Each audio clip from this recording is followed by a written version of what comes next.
Namaskar, friends.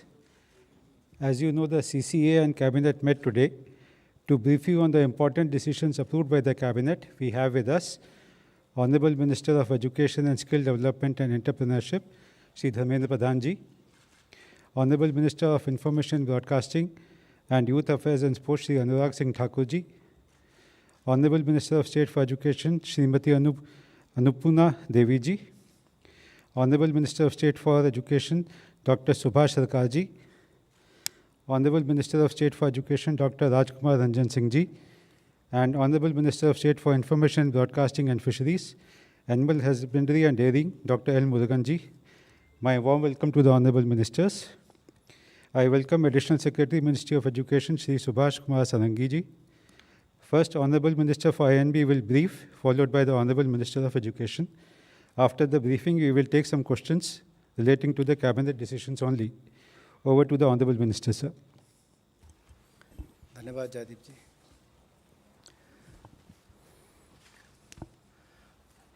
आज माननीय प्रधानमंत्री नरेंद्र मोदी जी के नेतृत्व में कैबिनेट की बैठक हुई, जिसमें कुछ महत्वपूर्ण निर्णय किए गए हैं। उनमें से आपको अवगत करवाने के लिए आया हूं।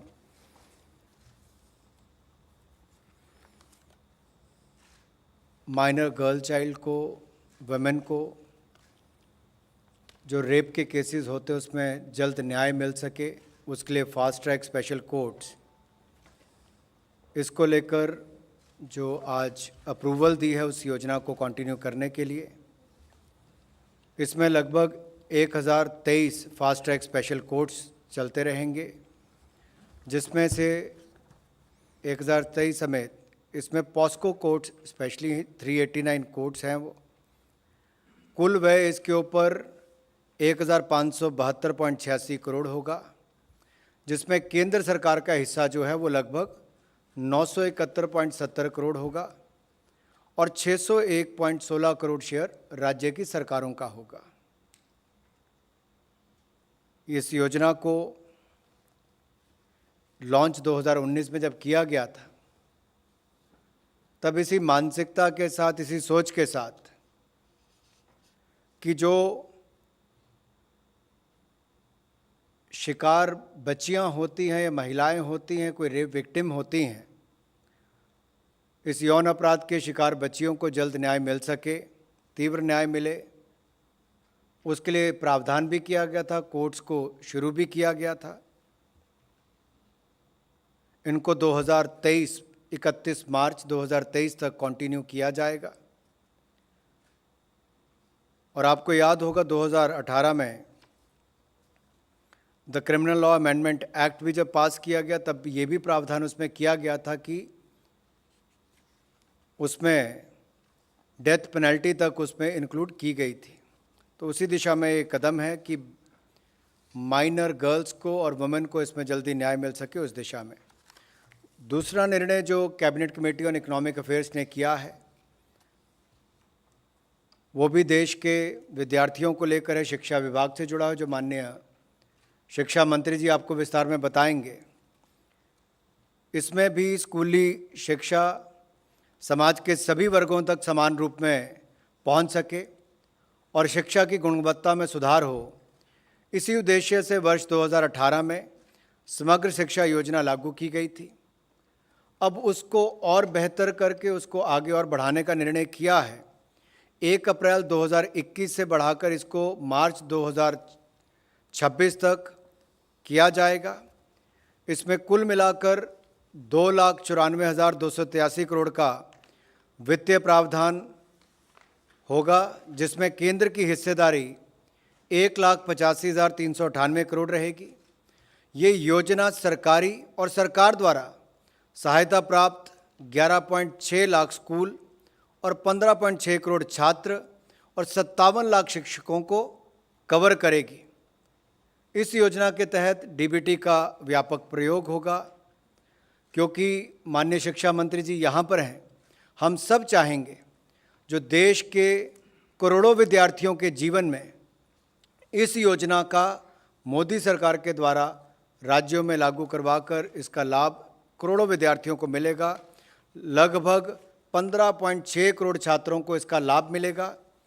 11.6 लाख स्कूल कवर होंगे, 57 लाख शिक्षकों को कवर करेगी। ये अपने आप में बड़ी योजना है। मैं माननीय धर्मेंद्र प्रधान जी, हमारे शिक्षा मंत्री, स्किल डेवलपमेंट मिनिस्टर, इनसे अनुरोध करूंगा कि आप सबको इस योजना की विस्तृत जानकारी दें। धन्यवाद अनुराग जी। जैसे अनुराग जी ने इस विषय के बारे में 2-3 प्रारंभिक टिप्पणी देते हुए कहा, समग्र शिक्षा 2 आज cabinet committee on economic affairs ने उसको मंजूरी दी है, जिसकी मैं दोहराता हूँ, 2,94,000 करोड़ रुपया की आने वाले मार्च 2026 तक, 21 से 26 तक की इस 5 साल में लगभग 3 लाख करोड़ रुपया की एक रकम भारत की स्कूली शिक्षा में, एलिमेंट्री, प्राइमरी, सेकेंडरी और हायर सेकेंडरी, और इस बार एक नया आयाम उसमें से जोड़ा गया है, जिसमें early childhood care and education यानी नई शिक्षा नीति में 3 साल से बच्चा खेल के माध्यम से सीखने का उपक्रम पे जुड़ेगी। इस सारे व्यवस्था को एक नई, जैसे अनुराग जी ने कहा, उसकी एक्सटेंशन देते हुए, लेकिन एक नई रूप में कुछ बुनियादी मुद्दे को नई तरीके से, न्यू अप्रोच से एक पैराडिम शिफ्ट हुई है। मैं इसको अगर ऐसे कहूँ, प्रधानमंत्री जी की जो 4 बिंदु पे फोकस है, शिक्षा, इक्विटी, क्वालिटी, एक्सेस और अफोर्डेबिलिटी, ये 4 बिंदु पे शिक्षा की रचना को किया जाएगा। पिछले 25 साल से भारत सरकार की इंटरवेंशन रही है स्कूली शिक्षा में, कॉन्करेंट लिस्ट में ये व्यवस्था है, लेकिन इस बार थोड़ा उसमें से एक नई रूप दिया जा रहा है। जो वर्टिकल में, जो व्यवस्थाओं में पैसा दिया जाता था, उसको रखते हुए, उसको थोड़ा और बढ़ाते हुए, उसकी दायरे को बढ़ाते हुए इस योजना को लिया गया, जिसमें sustainable development goal, SDG goal for education को ध्यान में रखा गया है। Universal education, life long learning, जिसको NEP में भी, नेशनल एजुकेशन पॉलिसी 2020 में भी ऐसे सारे कई विषय को उल्लेख किया गया था। ये दोनों को ध्यान में रखते हुए इस 4 मूल पिलार के आधार पे 11.6 lakh schools, 15.6 crore students, 57 lakh teacher, और विथ सम मेजरेबल की परफॉर्मेंस इंडिकेटर्स, इसको नई आवश्यकता को ध्यान में रखते हुए मेजरेबल भी किया जाए, KPI आधारित इसकी रचना की गई है। अगर मैं उसकी 3, 4, 5 प्रमुख बिंदु आपके सामने रखूं, क्या ये पिछले दिनों से फर्क है? पहली बार देश में, जैसे मैंने कहा, कि 3 साल की आयु से प्ले स्कूल की कल्पना, जो हम लोग शहरों में दिखते हैं या गांव में आंगनबाड़ी दिखते थे, अभी न्यू एजुकेशन पॉलिसी के तहत और समग्र शिक्षा 2.0 के तहत इसको एक फॉर्मलाइजेशन की ओर ले जाया जा रहा है। प्ले स्कूल, थोड़े दिन पहले 29 जुलाई को प्रधानमंत्री जी ने नई शिक्षा, राष्ट्रीय शिक्षा नीति की 1 साल की अवसर पे उन्होंने इस विषय को देश को संबोधित करते हुए कहा था, सरकारी स्कूल में भी अभी प्ले स्कूल शुरू हो जाएगी। ECC उपक्रम के लिए उस हिसाब से टीचर्स की ट्रेनिंग, उसके लिए लर्निंग मटेरियल, गवर्नमेंट स्कूल में भी व्यवस्थित प्री प्राइमरी सेक्शंस खड़ा करना, बाल बाटिका को फॉर्मल रूप देश भर में स्कूली शिक्षा में दिया जाएगा, उसके लिए वित्तीय प्रबंधन भी सोचा गया। 2 विषय पे बच्चा जब बालक बालिका जब प्रारंभिक दिनों में रहता है, उसकी गणित की क्षमता क्या है, कैलकुलेशन की, न्यूमेरिकल्स की एप्टीट्यूड कैसा है, उसकी लैंग्वेज की स्पष्टता कैसे है, वो डिलीवरी कैसे कर लेता है, पढ़ कैसे लेता है, उसको दिखते हुए एक विशेष इनिशिएटिव शिक्षा विभाग की ओर से शुरू किया गया, जिसको national mission on fundamental literacy and numeracy, निपुण, ये एक एम्बिशियस इनिशिएटिव इस समग्र शिक्षा की एक प्रमुख कंपोनेंट रहेगा, जिसमें मैंने केजी, जिसको कहा जाएगा केजी, इस बार 3 होगा, 1, 2, 3 उसको नाम आगे चल के सोचा जाएगा। जो तीसरे साल की केजी यानी क्लास 1 की पहला, और 1, 2, 3 ऐसे 4 साल के लिए ये निपुण फोकस रहेगा, और ऐसे टीचर्स की ट्रेनिंग और उसको एक बेंचमार्क, इतने स्तर की नॉलेज ज्ञान विद्यार्थियों में आना चाहिए, उसके लिए टीचर्स की ट्रेनिंग बहुत आवश्यक है। शिक्षा विभाग ने निष्ठा जैसे इनिशिएटिव, जिसमें निपुण एक बड़ा कंपोनेंट रहेगा, निष्ठा को भी समग्र शिक्षा में जोर दिया गया है।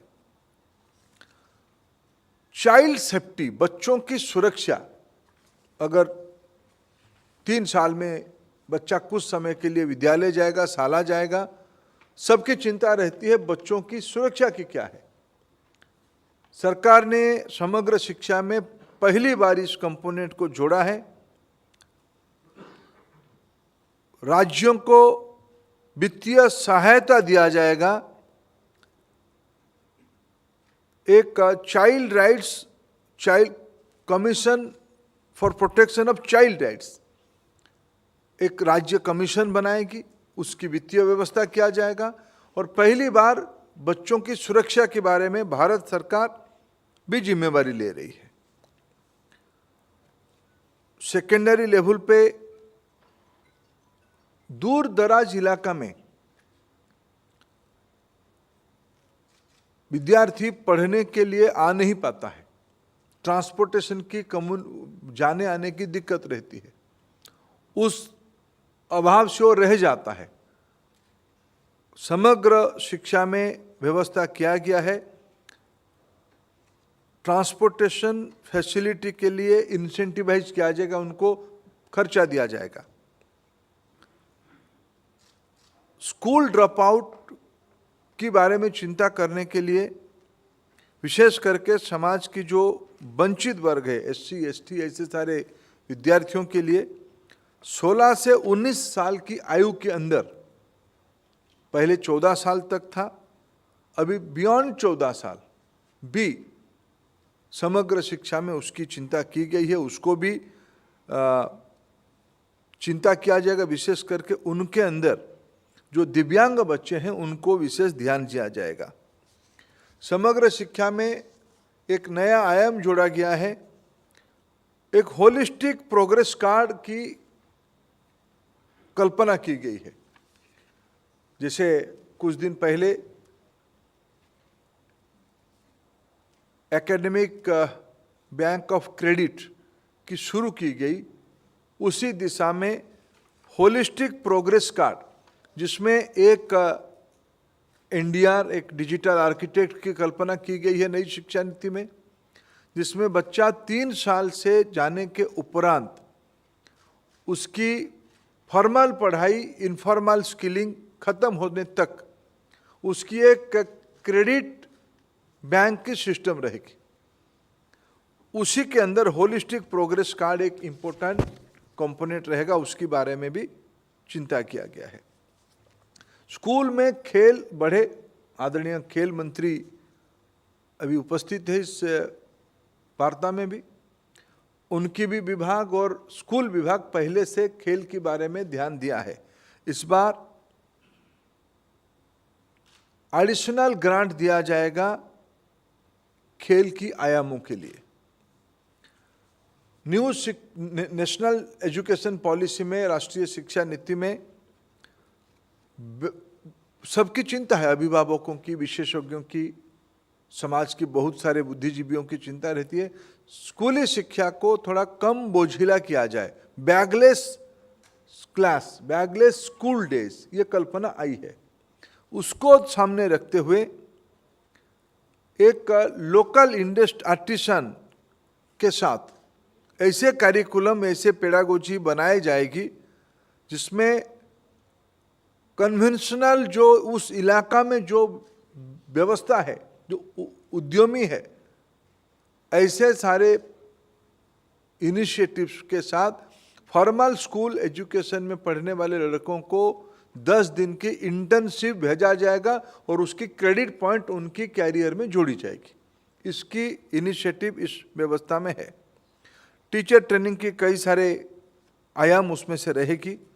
जैसे हमने कहा, शिक्षा को इक्विटी और इंक्लूसिव करने के लिए कई इनिशिएटिव गुणात्मक दृष्टि से समग्र में अटेंड किया गया है। कस्तूरबा गांधी बालिका विद्यालय एक कंटिन्यूअस और एम्बिशियस प्रोजेक्ट है। उसकी दायरा बढ़ाया जा रहा है, उसकी अनुदान भी बढ़ाया जा रहा है। 12वीं तक उसको आगे व्याप्ति किया जाएगा, विशेष करके जो पिछड़े इलाका में, जहाँ जहाँ ये चलती है उस इलाका में। रानी लक्ष्मीबाई आत्मरक्षा प्रशिक्षण बच्चियों के लिए सेल्फ डिफेंस की एक इनिशिएटिव लिया गया है और उसके लिए 3 महीने की प्रशिक्षण, जो पहले से भी होते रहता, जो 3,000 रुपया उसमें खर्चा किया जाता था, उसमें 5,000 तक उसको बढ़ाया जाएगा। जो दिव्यांगों के अंदर बच्ची है, लड़की है हमारी, उसकी इंसेंटिव बढ़ाया जा रहा है।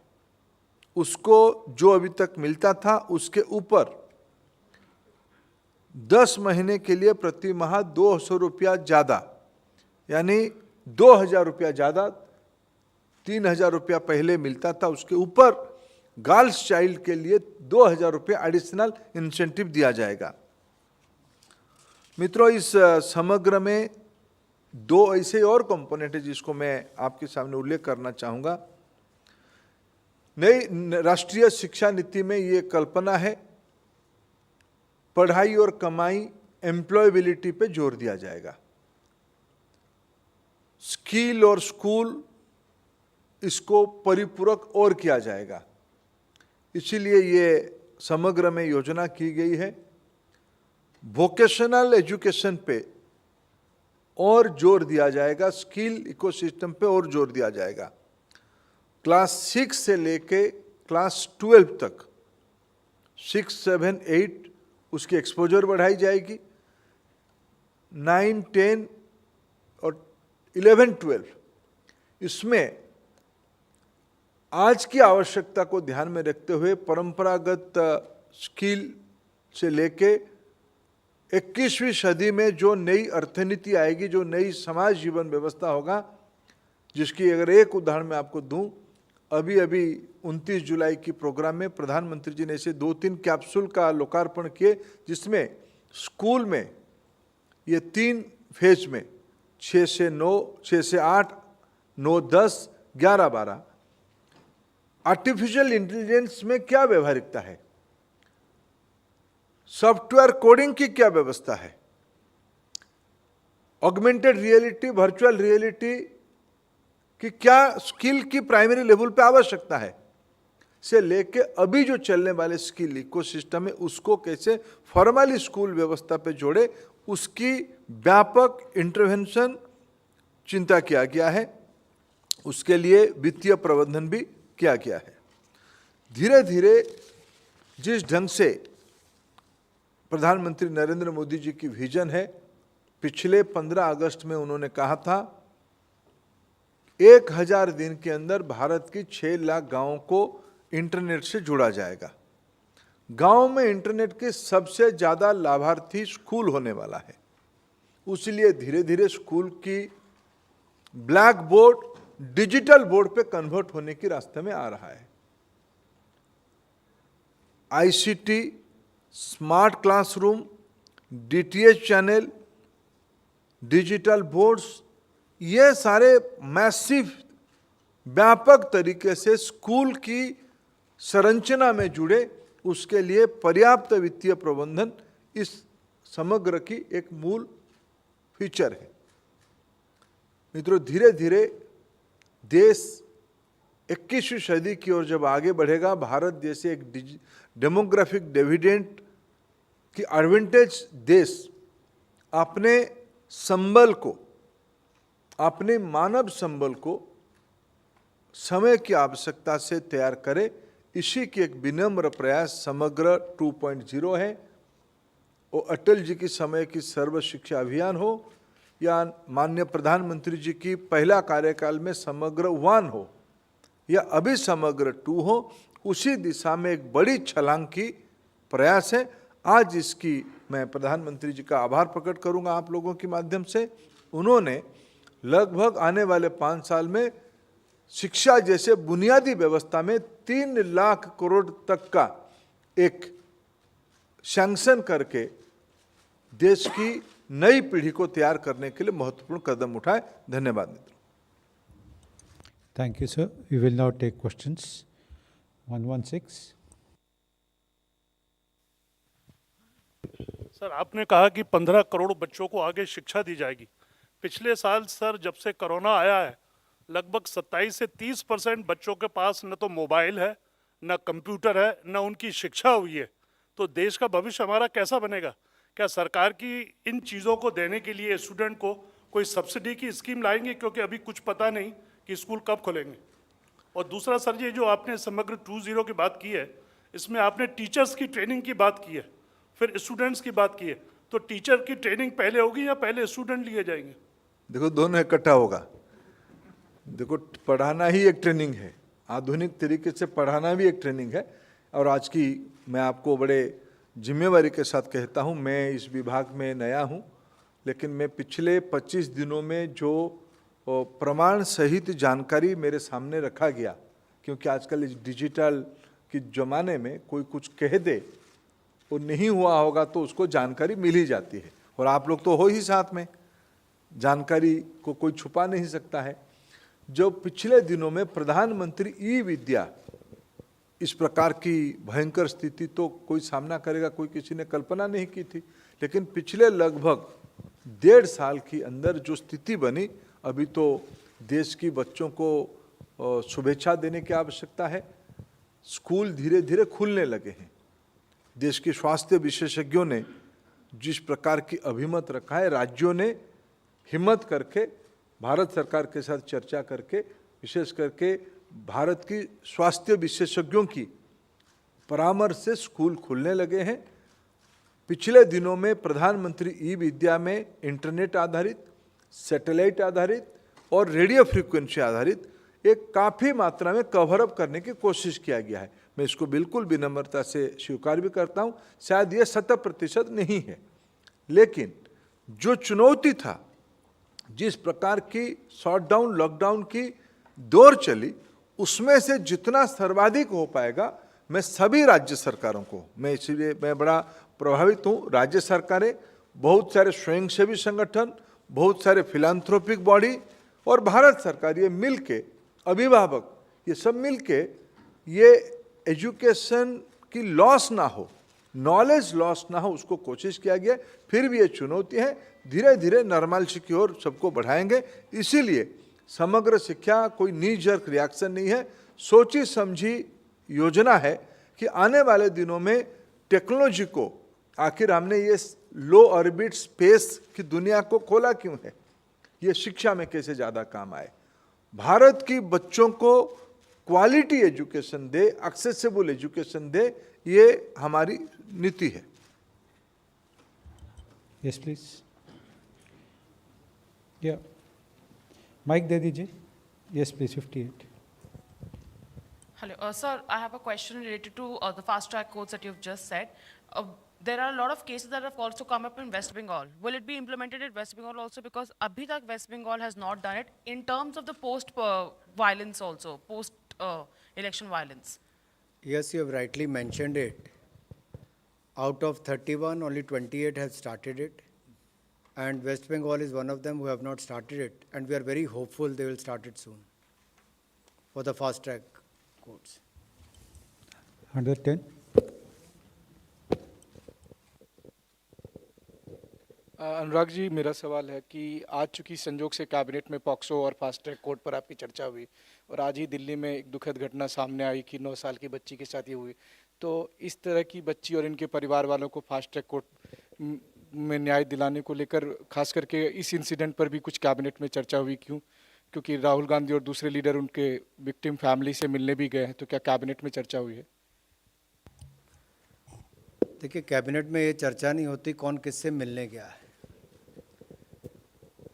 सरकार नीतियों, कार्यक्रमों इस पर चर्चा करती है और इस पर मंजूरी ये की कि यौन शोषण की शिकार बच्चियों को, महिलाओं को तीव्र न्याय मिले, उसके लिए अगले 2 वर्ष तक इन फास्ट ट्रैक कोर्ट्स को, फास्ट ट्रैक स्पेशल कोर्ट्स को कंटिन्यू किया जाए। और अब जैसा मैंने पहले कहा कि 2018 में भी जो कानून लेकर आए थे कि जो माइनर गर्ल्स और इनके साथ जो रेप की घटनाएं, जो यौन शोषण की घटनाएं आती हैं, उसमें मौत तक की सज़ा का भी प्रावधान किया गया था। और ये इसीलिए फास्ट ट्रैक कोर्ट्स को भी बढ़ाया गया है कि 1023 जो फास्ट ट्रैक कोर्ट्स हैं, जिसमें 389 हमारे स्पेशल पॉस्को कोर्ट्स हैं, उनको भी कंटिन्यू किया जाएगा और तीव्र न्याय मिले उस दिशा में ही काम किया जाएगा। दिल्ली में कौन गया और क्या राजनीतिक रूप से गया, मैं उस पर यहाँ पर टिप्पणी इसलिए नहीं करूँगा क्योंकि बहुत सारे कांग्रेस शासित राज्यों में भी जब इस तरह की घटनाएं लगातार हुई, वहाँ पर वो बिल्कुल चुप बैठे रहे।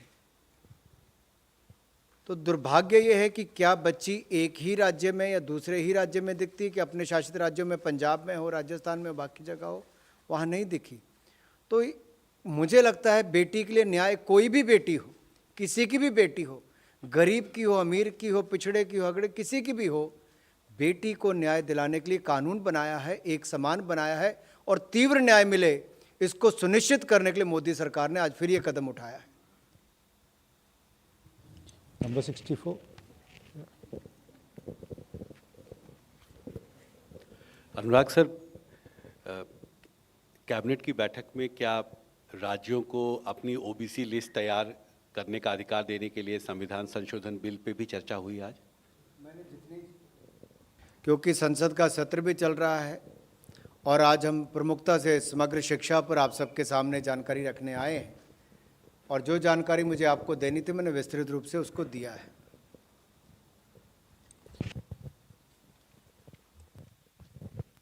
Dharmendra ji, what was the allocation for Samagra fast phase and center allocation? What was that? Get back to you. Right now, I don't have that information with me. What was our spending on phase 1? I will get back to you. Sir, this 3 lakh crore is up to 2026 or it is an every year expenditure? Pardon? 3 lakh crore package जो आप दे रहे हैं हर साल आना है या 2026 तक का है? 5 साल के लिए ये जो ठीक है, एलोकेशन है ये 5 साल के लिए। अनुराग सिंह ठाकुर से एक सवाल था। माननीय खेल मंत्री जी, संतोषजनक काम हो रहा है ओलंपिक में, लेकिन बंदूकें चली नहीं थी, उस पर आपने आशीष सिंह से या कुछ पूछा हो तो बताइए। और दूसरा, माननीय सूचना प्रसारण मंत्री जी के संज्ञान में लाना चाहूँगा, सीबीआई ने एक रेड करी थी डीएवीपी के अंदर में फर्जी अखबारों के विज्ञापन दिए जाने पर, इसमें किसी भ्रष्ट अधिकारी का अभी तक नाम नहीं आया प्राथमिकता पे, अगर आप बता सकें तो। मैं एक बार फिर सभी पत्रकार मित्रों के ध्यान में ला दूं, हम अधिकतर सवाल कैबिनेट में हुए निर्णयों के ऊपर ही रखते हैं और आजकल पार्लियामेंट का सेशन भी चल रहा है, वहाँ पर भी सवाल पूछने का अधिकार है, बाहर भी है। इसको हम केवल कैबिनेट ब्रीफिंग तक ही सीमित रखते हैं। Number 6.